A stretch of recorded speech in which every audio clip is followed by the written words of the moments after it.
রহস্যজনকভাবে পুকুরের জলে তলিয়ে গেল এক জনজাতি মহিলা, আরেকজন জলে ডুবে গুরুতর অবস্থায়। ঘটনা দুটো একই এলাকায়। মৃত্যু হলো জয়ন্তী হালাম নামে ৪৫ বছর বয়সী জনজাতি এক মহিলার। গুরুতর আহত আরও একজনকে ধর্মনগর জেলা হাসপাতালে ভর্তি করানো হয়েছে। ঘটনা যুবরাজনগর ব্লক এলাকার বালিদুম এডিসি ভিলেজ এলাকার ৩ নম্বর ওয়ার্ডে। জানা গেল, জুম চাষের জন্য পাহাড়ে জঙ্গল পরিষ্কার করে পুকুরে জলে স্নান করতে নেমে দুইজন পুকুরের জলে তলিয়ে যায় এই দুই মহিলা। বাড়ি না ফেরায় ওই এলাকায় খোঁজাখুঁজি করতে থাকে আত্মীয় স্বজন সহ এলাকাবাসীরা। অনেক খোঁজাখুঁজির পর রাতে এক মহিলাকে জলে ভাসতে দেখে পুকুরের জল থেকে উদ্ধার করা হয় তাকে। খবর দেওয়া হয় ধর্মনগর অগ্নি নির্বাপক দপ্তরে। অগ্নি নির্বাপক দপ্তরের কর্মীরা ছুটে এসে ঘটনাস্থল থেকে তাকে নিয়ে গেল ধর্মনগর জেলা হাসপাতালে। রাস্তার মধ্যে তারা পাইছে, তারা আমরা এরকম হয়েছে একটা মেলুক জ্বলা পড়ছে, আপনারা হেল্প করেন। তখন আমরা তাই হসপিটালে আনছি, আনার পরে তো ডাক্তারবাবুগুলো ডেড।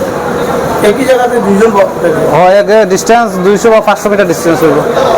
যারে নিয়ে আইছেন তার বয়স কত বা তার নাম? কিরণ,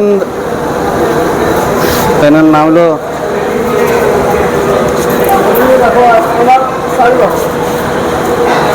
কিরণ হালাম, 45 বছর। জয়ন্তী হালাম 45 বছর। বাড়ি হইল গিয়া বালুদুম 3 নম্বর ওয়ার্ড। না তাই না, তো আমরা আনছি না, তারা প্রাইভেট গাড়িতে নিয়ে আইব।